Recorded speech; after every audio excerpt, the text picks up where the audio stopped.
हाँ, देख, वोट चोरी का जो इशू है वो वोट चोरी एक स्तर से नहीं हो रहा है। देख रहे हैं तो एक इलेक्शन कमीशन से लेके जो नीचे तक के जो कार्यकर्ता है बीजेपी के, जो वर्तमान सत्ता में है, वो अपने को यह दर्शाने की कोशिश करें कि से हम एक जो मैंडेट प्रताप होता है वो जीत के जाते हैं। जो होगा कि से हरियाणा इलेक्शन, महाराष्ट्र का चुनाव हुआ, उसके बाद बिहार इलेक्शन, ये तीनों इलेक्शन में देखा गया। और जब चुनाव परिणाम के बाद आए तो सब अचंभित हो गए कि ऐसा कैसे हो गया।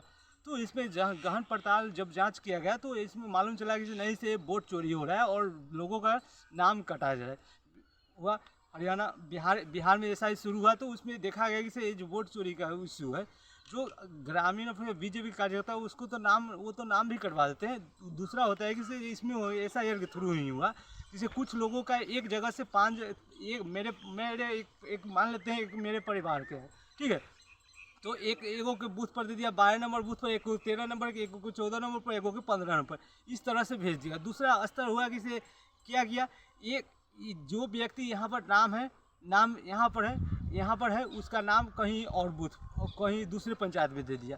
एक और देखा कि जो आदमी का जीवित है उसको क्या किया, उसको मृत घोषित करके नाम काट दिए। तो ये नाम काटने का इशू ये यहाँ से हो गया। दूसरा है कि जो व्यक्ति का नाम है वो क्या होता है, बीजेपी कार्यकर्ता देखेगा अभी इशू ही उठ रहा है कि वो नाम कटवा देते कहीं से, नहीं से ये आदमी के यहाँ पर नहीं है।